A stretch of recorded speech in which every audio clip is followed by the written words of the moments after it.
Today's shiur begins the second line from the top of Daf Chof Hey. You will see a triangle. We also note it as number 1. On the side of the Gemara we have a nosei, a topic heading, mivneh, combined with a structural note. The triangle denotes kushos al hodi amrinon. These are questions challenging that which we said, she'ein odom nishba al daita denafshe. When a person takes an oath, he swears with the general understanding of the terms that he uses in his oath, and not in accordance with what he might personally describe, how he might personally describe things. A triangle will appear in an inverted fashion, dechios.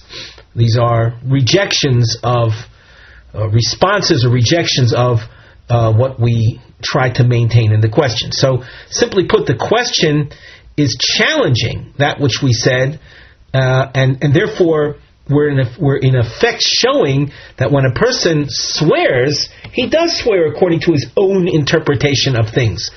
This, of course, is coming on the heels of our previous shiur, where a person swore that the fruits of the world would be osher to him if he did not see like Oilei Mitzrayim, like the numbers that left Egypt. And we raised the possibility that he was swearing honestly because he interpreted Oilei Mitzrayim as a reference to ants, a large ant colony.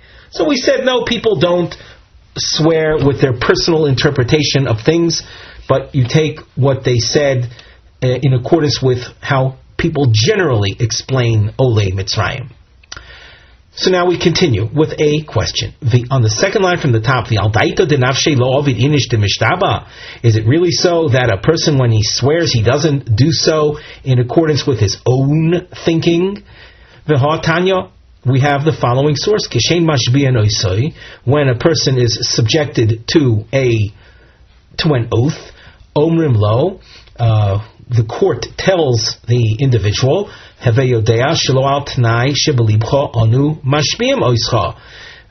we are binding you to an oath. In other words, in your swearing, you're swearing not in accordance with some type of internal stipulation that you may have made, elo al datenu valdas bezdin, but rather it's in accordance with al Da'atenu. There's another girsa that says al das hamokom. It's with the way the Almighty explains things and in accordance with the thinking of the court. Lafuke mai. Now this is coming to the exclusion of what alternative possibility? Lav lafuke, is it not coming to exclude the following? De asik lahu le iskundari the asik lahon shmo zuzi. In order to appreciate this, we look at the Ran commentary. Iskundari, chatichois eitz. The Ran, by the way, is a little less than halfway down the page. Little wooden chips. That's chatichois eitz, ktanos shemischachnu behen. Little wood discs that people play with. The asik luhu shmo zuzi, kino eshmo mos, and he calls them money. Little plastic discs or tiddlywinks, and he refers to them as cash. Let's also look at the Rashi commentary. Lav lafuke, on the third line from the top, the yoyev lei lebal choivo iskundri. A man was being charged with owing money, so he swears after having paid the creditor, having paid him a bag full of tiddlywinks, iskundari pispasim, these little chips, shemesachik in buen, that people use in games, v'koroi sonzuzi, and he refers to them as coins. Ubekach roitze lifter atzmo min hashvua, by the fact that he had given the creditor a bag of little wooden chips shaped as coins, and the debtor, he calls them coins. Apparently, people do swear according to their own interpretation of things, and that's why in this kind of case we have to warn him that when you are swearing, you better not do that. So with that in mind, why don't we say the same thing regarding the ants? That people do refer to ants as Olei Mitzrayim, and why then did the Tanaic source in our previous source said Shvuas Havoyin Asurin, that Shvuas that are done with these amazing descriptions are actually binding, and in accordance with our previous year we said that the fruits that concerning which he swore they would become Ozer. Why should they become Ozer? He said that the fruit should be Ozer if I didn't see Oilei Mitzrayim, the numbers of Oilei Mitzrayim. And he saw, literally, millions of ants.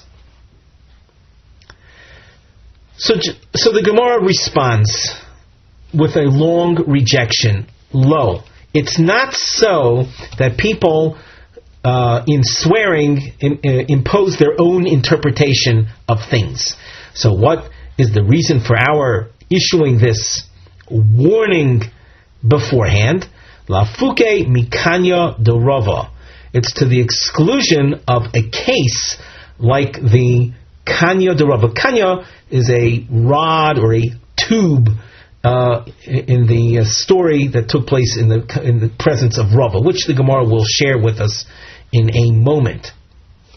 The main point, though, as we go on with this long rejection, is that in this case, in the Kanya de Rova case, the debtor, when being claimed from and says, "Yes, I paid up," he's saying, "I paid up," not referring to tiddlywinks coins, but referring to actual coins in his claim that I paid up the debt already. He swears that he paid up the debt. So what is the case? Tahu gavra davemasik bechavrei zuzi. There was someone trying to put a claim in of cash from his friend. His friend owed him coins. Also the kamei de Rava. The parties came to Rava. Omar lei la loive. The malve said to the lova. The lender said to the borrower, Zil prali, go, I want you to pay me. Omar lei, the loiva says, Paratich, I paid you.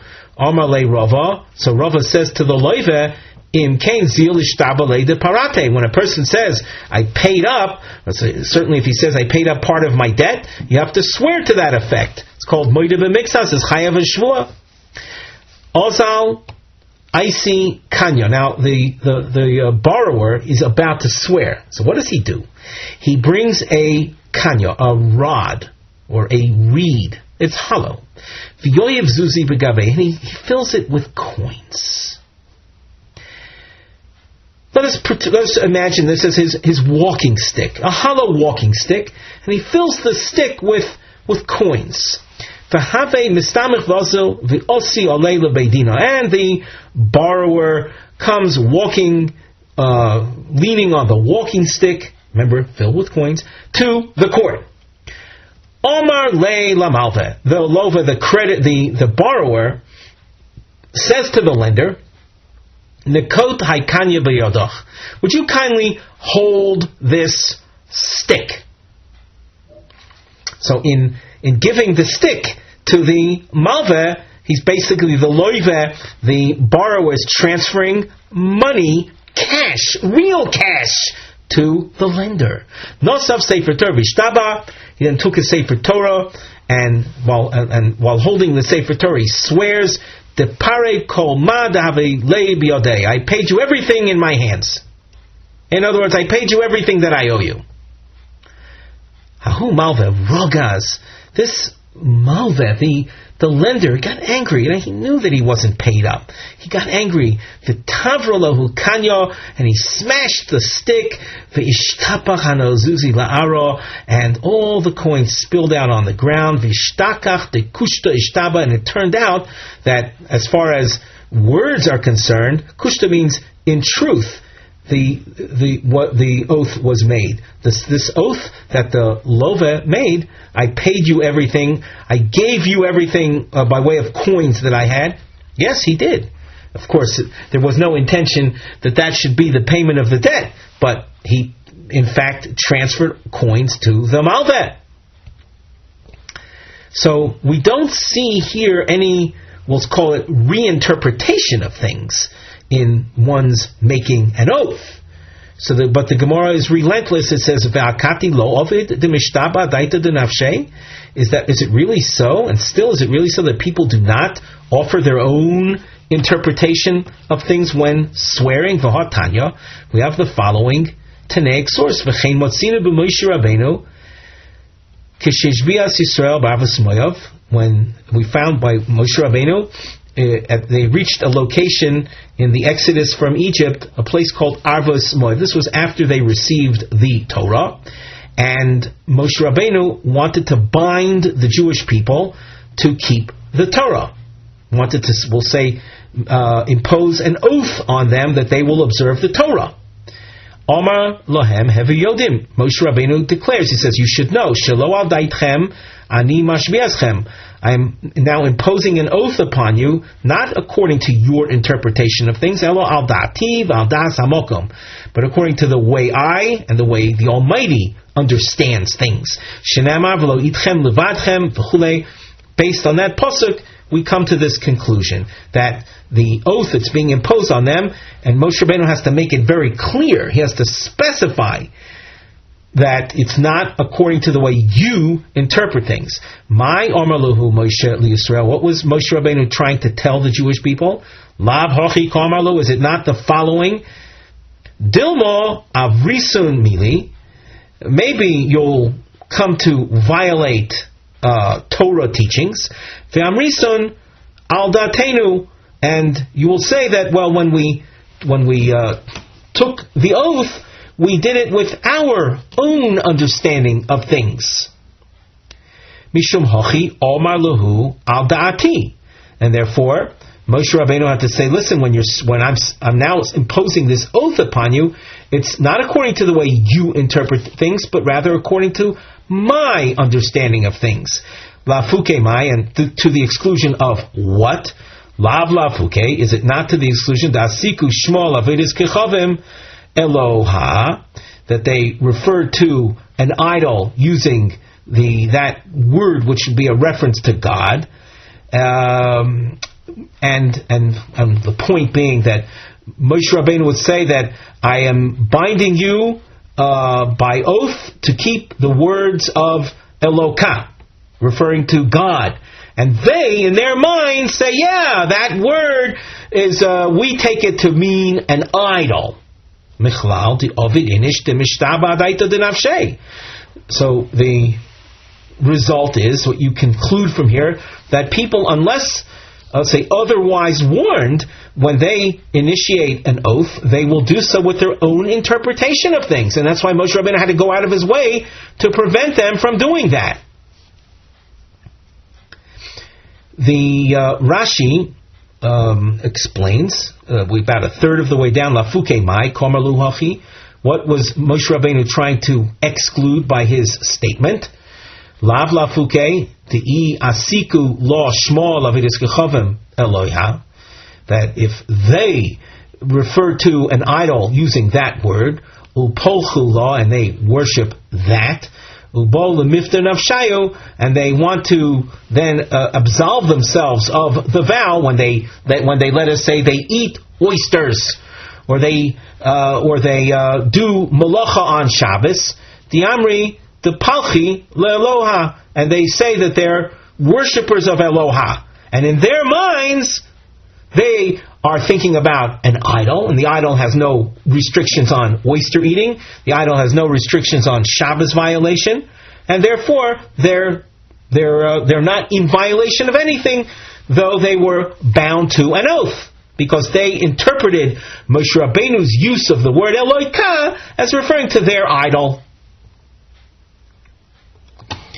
The Gemara says, no, you don't see from here this idea of people offering their own interpretations of things. Lo. Rather, avodas kechavim ikri Eloha. Idols are called by that word. Dichtiv v'chol Elohei Mitzrayim v'chulei. And that pasuk says that in all the gods of Egypt, so God will punish them.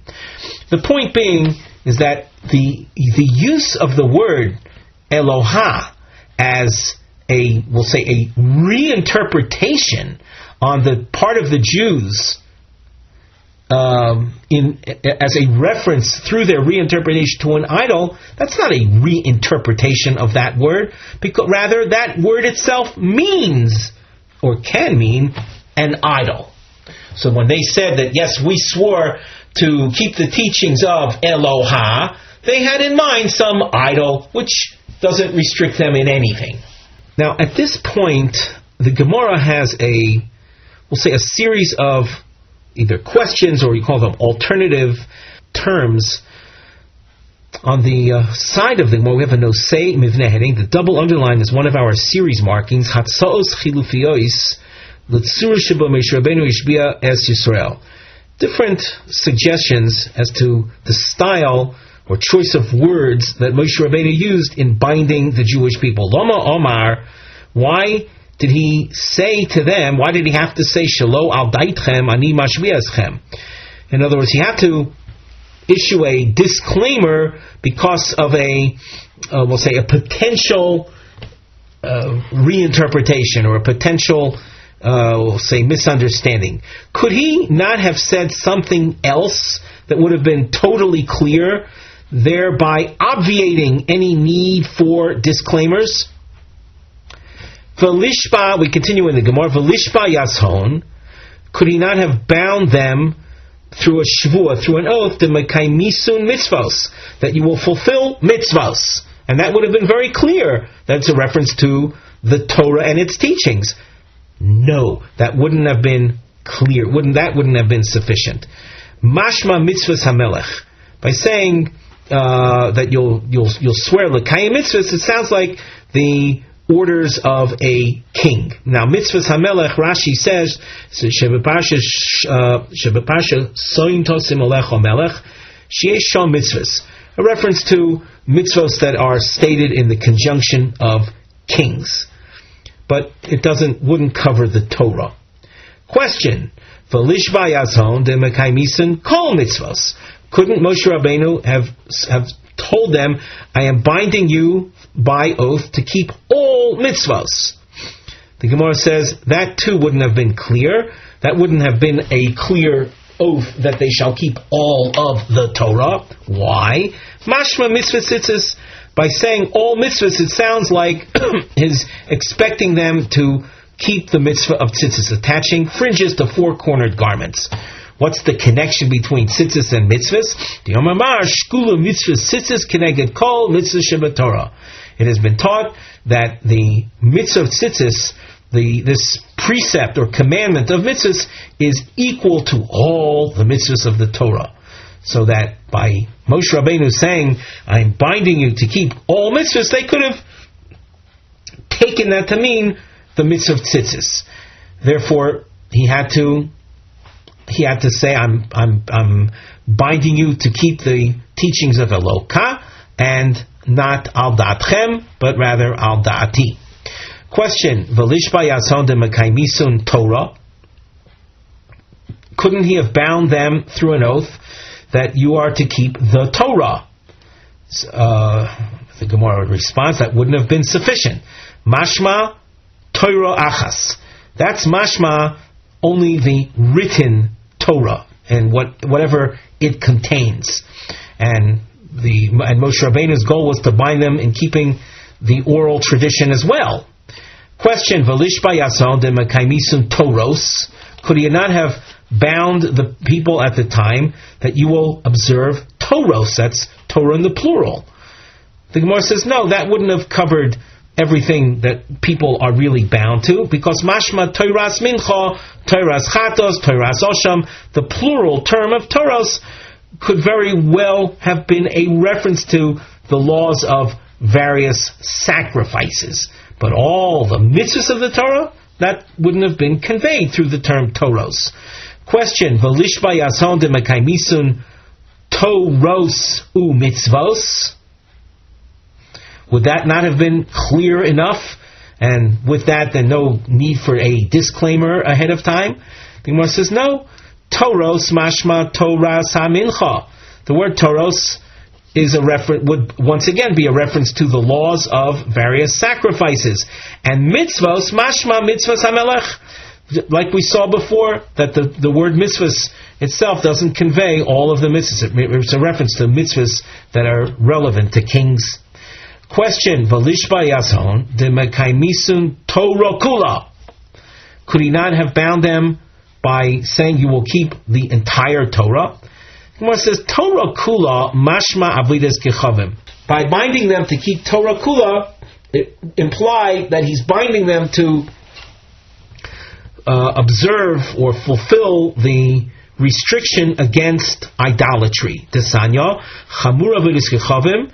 The sin of idolatry is so severe, shekala kaifer ba, anyone who denounces or denies idolatry, kilo moida b'Torah kula, it's as if he accepts the entire Torah. So you see from this source that Torah kula is associated with idolatry, and Moshe Rabbeinu's agenda was to bind them to keep much more than just that.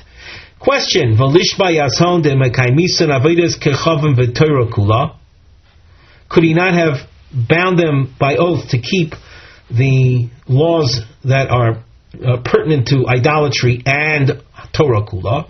Inami Sheish Meis v'Shalosh Esrei Mitzvahs. Could he not have bound them and say, I'm binding you by oath to observe 613 precepts? The Gemara says, yes, he could have used one of these languages. Ela Moshe Rabbeinu milsa de lo tricha nokat. We take a look at Rashi. Ela Moshe Rabbeinu milsa de lo tricha nokat. Kishe'omar al das hamokam v'al dati. When he said, I'm binding you by oath according to my understanding and the understanding of the Almighty, shesham nichlal hakol. That includes everything. In other words, that it's felt that that's a simple, clear language, and that's what the Gemara means when delo tricha milsa delo tricha nachat. An expression that doesn't present a burden to the people. Im lo ro'isi nochash kikuras beis habad.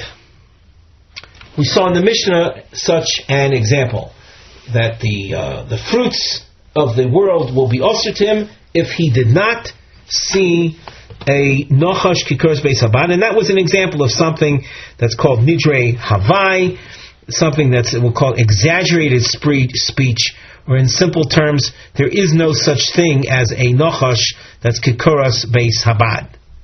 The Gemara asks below, is there no such thing as a nochash kikuras beis habad?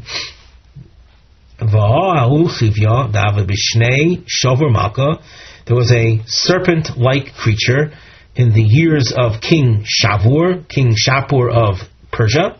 Romule Tleisar Urvasa de Tivna Ubola Yason. And they fed it the equivalent of 13 horse stalls of Teven. Tivna is hay. And it swallowed all of it. So you're describing here a very large creature.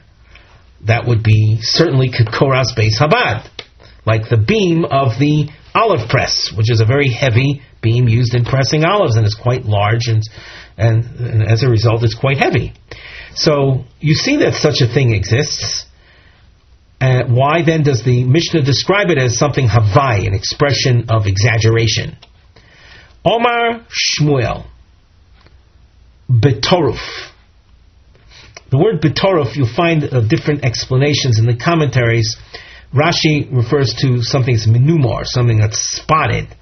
The Ran refers to something that has crevices in it, bekoyim, or cracks, or maybe scaly. Bekoyim, a beka usually is a crevice or a crack.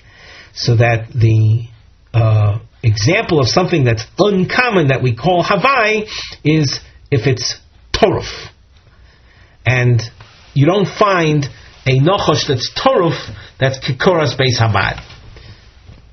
The Gemara asks, Kulu nachshi mitraf tarfi.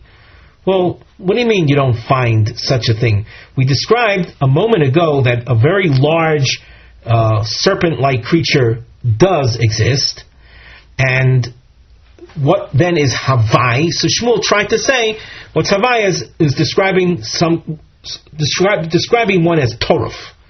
The Gemara says, but Kulu Nachshi Mitraf Tarfi, all Nechoshim have this Toruf characteristic, whether it's spotted or it's got crevices in it. So why is that something that doesn't exist? The Gemara says, Agaboy Toruf Ko'amrinon. A very large serpent-like creature that's got these crevices along its back. That's Agabo, along its back, that you don't find. The Gemara asks, Velisni Toruf. Rashi elaborates on this. Velisni, why didn't the Mishnah teach, Im lo ro'isi nochosh gabo Toruf? The Mishnah could have simply said that let the fruit of the world be usher to me if I did not see a nochosh whose back is Toruf. Why the Mishnah add Kikoras Beis Habad? The Gemara answers, Milsa Gavurche Komashmlon. The Mishnah taught us something by the way, by adding to the description of this very large, we'll say uncommon or not found serpent, in describing it as Koras Beis Habad, is that the Koras Beis Habad Gabo Toruf. The beam that's used in the pressing of olives happens to be a non-smooth. It's not a smooth beam, but rather its exterior has crevices in it. L'may nafkamina. What practical application does that have to us? Answer, L'mekach u'memkar. It has application for commercial transactions. Lomar loch, hamoicher kuras beis habad l'chavero. If a person is transacting, he's selling a kuras beis habad to his friend, igabo toruf in, the iloi loi. If its exterior is coarse, is with crevices, then that's a good sale. But if not, if it's smooth, it wouldn't be a good sale. A kuras beis habad has to be, as we described, toruf. We continue at the top of Omid Beis at the new Mishnah. As you may recall, we had mentioned there were 4 categories of vows that one is not bound to. And now another one of those, Nidre Shgogois. What does that refer to? Im ochalti, v'im shosisi. Person, let us say, vowed that the fruits of the world will be usher if I ate something. So apparently, the speaker doesn't want the fruits to be usher, so he's saying that knowing that he did not eat or did not drink. And then what happened? V'nizkar shocha v'shosa. And then he reminded himself that he actually did eat or he did drink. So what are we going to say now? He swore that the fruits would be usher if he ate. He was thinking that he did not eat. Then he remembered that he did. Rashi on the top line says, V'nizkar shocha v'shosa, Potter, he is not considered in violation of the vow, or the vow doesn't take hold. The libo insay, the savar sheb emes ishba, his heart made him. In other words, it's onus. It's beyond his control. People in forgetting things, that idea of forgetfulness is something beyond a person's control. It could happen that it'll slip his mind. But when he took the vow, he thought he was taking an honest to goodness vow. The Mishnah continues, and there are other examples. She'eni oichel v'she'eni shoyse. Person had vowed that he's not going to eat and not going to drink, and he seriously intended not to eat and drink. And he forgot himself. He forgot that he had vowed, and he ate and drank.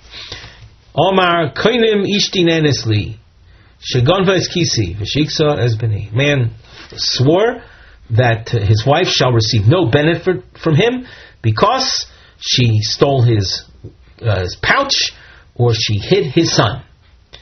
V'noda shelo hikso v'noda shelo gonvo. And then it became revealed that she had not ever hit the son, nor had she ever stolen any money. So the vow, which the result of which would have prohibited her from benefiting from him, she's allowed to benefit from him because whatever he had said never happened. He saw a group of people eating figs from his trees. V'yomar harei hein aleichem korban. And then he declares that the fruits are Ozer. What are you coming picking my fruits? They're Ozer to you like a sacrifice. V'nimsu aviv Yachiv v'hayu imohim achirim. And it turned out that his father or his brother were there with others. Beis Shammai omrim hein mutorin umash imohem asurim. Beis Shammai says father and brother will be allowed to eat the figs. Those who are with him will not. Beis Hillel omrim elu v'elu mutorin. Even those that are with father and brother are allowed as well. And this is based on a concept that neder shehuter miksaso huter kulo. A vow, part of which is undone, the whole vow is therefore undone. Tana, kishem shenidre shgogos mutorin, kach shvuos shgogos mutoros. So this Tanaic source says, just like nidre shgogos are not binding, so too shvuos shgogos are not binding. Hechi domi shvuos shgogos. What is an example of that? Kagon Rav Kahana Ravasi, like the following two rabbis, Hadein Omar. Now these two Rabbanon, Rav Kahana Ravasi, they had learned Torah from Rav. Hadein Omar Shvasa Dahachi Omar Rav. Hadein Omar Shvasa Dahachi Omar Rav. Each one, Rav Kahana and Ravasi, each one swears that Rav said like this, and the other one says he swears that Rav said like that. Both of not obviously not agreeing with one another, but both of them swore. The cholchad v'chad adaita denafshei shapir komishtaba. Each one, Rav Kahana and Ravasi, when they swore that Rav said what each one claimed, they honestly thought that that's what Rav said. So that is an example of shvuah shgogos. Once again, it's a situation where a person, when he was swearing, really thought that what he was saying was the truth. And, of course, when it turns out to be otherwise, so we say shvuah shgogos mutaros, they're not considered of having sworn falsely, with all that implies. Now, before we go on in the Gemara, we look at the side, V'nosei klali. This is a general topic heading, and we're starting at this point a long topic until Chaf Zayin Omid Aleph. The issue is neder shehuter miksaso huter kulo. A neder, part of which was absolved or undone, the whole thing is undone. First, we continue with the Gemara, Tanaic source, Tanan Hasam. This is coming on the case of Roy Sanoichlin, where he saw a group of people eating from his fig trees, and it turned out afterwards that his father or his brother were amongst those people. Tanan Hasam. The Tanaic source says, Poischim b'shabbosos uv'yomim tovim.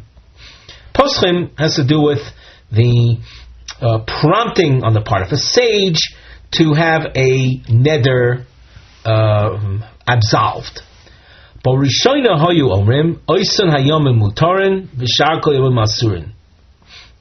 we didn't explain yet, though, we look at the Rashi, A man swore he's not going to eat any day of the year, all year. He's not going to eat all days of the year. We prompt him to regret his neder thusly. The sage would ask the client and say, when you vowed not to eat, did you have in mind not to eat, to fast on Shabbos and Yom Tov as well? Im Yomar Lav, if he says, no, of course I didn't intend to vow to fast on Shabbos and Yom Tov, so then Hutar, we say that the vow is undone. Now, we continue in the Gemara. Barishona hoyu omrim oisen hayomim mutarim ushar kol hayomim asurim. Originally, the thinking of Beis Din had been, the thinking of the rabbis had been, that those days, Shabbos and Yom Tovim, will in fact not be restricted in eating, and the rest of the year, though, he will be restricted in eating. Ad Sheba Rabbi Akiva v'limid, until Rabbi Akiva came along and taught the following principle: Neder shehuter miktsasa huter kulo. A neder that was partially undone, the whole thing is undone. Now, as we go on in the Gemara, we have a nosei mivneh heading. Notice on the side a diamond appears. You'll see that we've written Machloikis Rabba v'Rava behezbra Machloikis bein Beisham beis Hillel b'Mishnah Ra Oisen Oichlem. We're going to have a Amoreic controversy between Rabba, and his name is in a diamond, and on the next Omid of Gemara, Chavav and Aleph, on the top of that Omid you see Rava, also in a diamond. They will be explaining or relating to the Machlokes Beis Shammai and Beis Hillel that we saw in the Mishnah, and we also have a double underlining that highlights the expression Tekule Alma, and that everyone agrees that, and then we also have another double underline under the expression Lo Nechleku Ella, the point at which Beis Shammai and Beis Hillel argue. So there are points concerning which there is agreement and points at which they argue. There's some additional markings that are helpful as you go through the Gemara. A dashed underline highlights the words Da'omar or Ba'omer, and a squiggle underline will highlight the expression Hoyisi Omer. We continue in the Gemara. Omar Rabba. Now Rabba is a reference to the Mishnah. The case, once again, of an owner of fig trees noticing a group of people eating from his fig trees, of course without his permission. And we saw him impose a prohibition on them that the fig shall be unto them like a sacrifice. And then it turns out amongst the people was his father or his brother, and of course he has no intention of having them suffer the restriction. What do Beis Shammai and Beis Hillel argue about? Let's continue in the Gemara. Omar Rabba, the Kule Alma, everyone will agree, even Beis Hillel, who was seemingly lenient in the Mishnah, will agree, Kol Hecha di Omar, where his retraction comment is, Ilu hoyisi odea shaba beinechem, had I known that father was amongst you guys, hoyisi yomer kulchem asurim chutz me'abo. Everyone agrees, the kulun asurim, the aviv mutar. Notice, and we want to emphasize that the original neder, it's not stated in the last 4 lines, but the original neder was the figs are usher upon all of you. So he used the word kulchem in his original neder. What the Gemara features here is his turnaround, his retraction. What does he say in his retraction? He uses the same original word of kulchem asurim, just like in the original vow, and he adds chutz me'abo. as a result of his maintaining the original language in his retraction statement, the result is that the vow basically remains intact, with the exception of father, that the fruits are really Ozer, are forbidden to everyone else. And regarding this case, even Beis Hillel agrees that the original vow is maintained. Now, in the Mishnah we saw that everyone is allowed, that the original vow falls away. What are the circumstances? Lo yinechleku ella, that means Beis Shammai and Beis Hillel argued, only be'omer, in his retraction statement, he says, Ilu hoyisi yodea sha'aba b'nechem, had I known that father was amongst you, hoyisi omer, I would have said, ploini uploni asurim v'abba mutter. Notice, in the retraction statement, he doesn't use the original word of kulchem again, but rather he itemizes each individual, ploni and ploni, you're Ozer and you're Ozer, and you might have cited their names, and father is mutter. So in a case like that, where the retraction statement doesn't bear any resemblance to the original neder, here you have the machlokis Beis Shammai and Beis Hillel. Beis Shammai will say, even though there's a total overhaul of the language, the original people that were restricted remain restricted. Father, though, is allowed. And it's regarding this case, Beis Hillel says, Neder shehuta miktzah shehuta kulo, that since there's a total change in the language, not only is father allowed, but everyone else will be allowed as well. The Gemara continues at the top of Chav Vav Amud Aleph, the Rava Omar. Rava, you'll discover, has a much more lenient approach than Rabbah. The Kulei Alma means everyone, including Beis Shammai, Kol Hecha di Omar, where he said in his retraction statement, in his renewed vow, he says, Ilu hoyisi yodea she'aba beinechem, hoyisi yomer ploini uploni asurim ve'aba muter, kulo mutarim. The original vow, I know now we're repeating what we said earlier, but we're saying this within Rava as well. The original vow was, all of you guys are Ozer, not realizing at that point that father was amongst them. But he used the word kulchem asurim, and in his retraction, if he changes, and he starts itemizing the people, so then even Beis Shammai will agree that there is no vow whatsoever. Loi nechleku ela b'yomer, the machlokes Beis Shammai Beis Hillel arises in the following, where he says, Ilu hoyisi yodea she'aba beinechem, hoyisi yomer, had I known that father was amongst you, I would have said, kulchem asurim chutz me'aba. Here, he is maintaining the original expression of kulchem, and just adding chutz me'aba.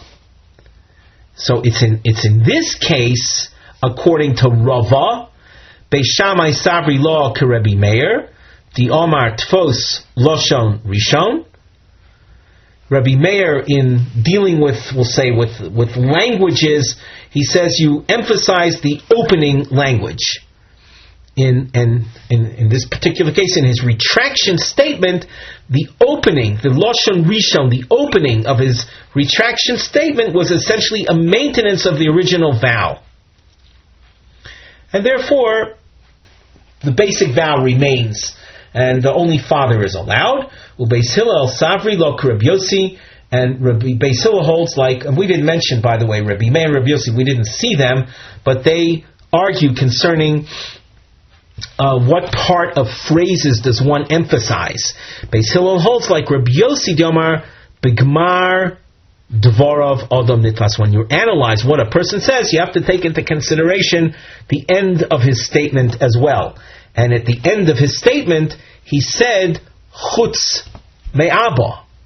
So, and with having a change from the original vow at the closing part of his statement, that is enough reason for Beis Hillel to say that neder shehuter mikzoso huter kulo. As we are in a Gemara markings Daf Yomi context, or a Daf Yomi program, this would be a convenient pausing point, even though we've spilled over a bit onto Daf Chavav. But realize, as we mentioned earlier, this is a long sugya going till Daf Chav Zayin.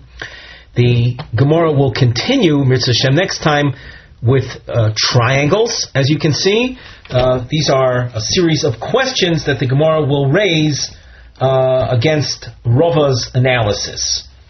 With that, we conclude our shiur for today.